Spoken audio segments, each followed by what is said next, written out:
খুব সম্ভবত 1,20,00,000। ও মেহেদী হাসান হৃদয় ভাইয়ের একটা ইন্টারভিউ সোশ্যাল মিডিয়াতে ভাইরাল হয়েছে। সেটা হলো মেহেদী হাসান হৃদয় ভাইকে প্রশ্ন করা হয় যে বরবাদ সিনেমাতে শাকিব খান কত টাকা পারিশ্রমিক নিয়েছেন। তো তিনি বললেন যে সম্ভবত 1,20,00,000 টাকা তিনি পারিশ্রমিক নিয়েছেন। তো এই বিষয়টা নিয়ে শাকিবিয়ানদের মনে একটা ক্ষোভ। কি ব্যাপার, আমরা তো জেনেছিলাম যে মেগাস্টার শাকিব খান 3 কোটি টাকার উপরে পারিশ্রমিক নেন, তাহলে তিনি 1,20,00,000 টাকাতে কিভাবে রাজি হলেন?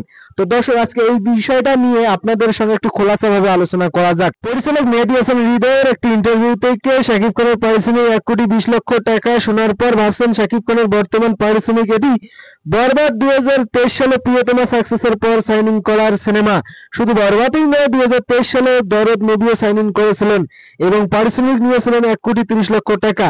এরপর 24 সালে মেগাস্টার শাকিব খান তুফানে সাইনিং নেন 2,10,00,000 টাকা। বরবাদ শেষে রিলিজ পাওয়ায় শাকিব খানের পারিশ্রমিক গুলিয়ে ফেলবেন না, কারণ তুফানের আগে এবং দরদের আগে বরবাদ সিনেমা সাইনিং করা হয়, তাই পারিশ্রমিকটা একটু কম ছিল।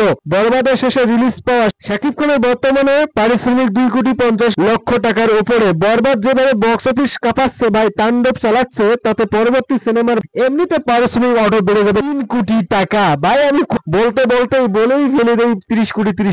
একটা সময় আমরা শুনবো যে আমাদের মেগাস্টার শাকিব খানের পারিশ্রমিক হয়ে গেছে 30 কোটি টাকা। তো আপনারা ফাইনালি জেনে গেলেন যে মেগাস্টার শাকিব খানের কেন বরবাদ সিনেমায় এত কম পারিশ্রমিক নিয়েছিলেন। তো সবাই ভালো থাকবেন, সুস্থ থাকবেন, গুড বাই।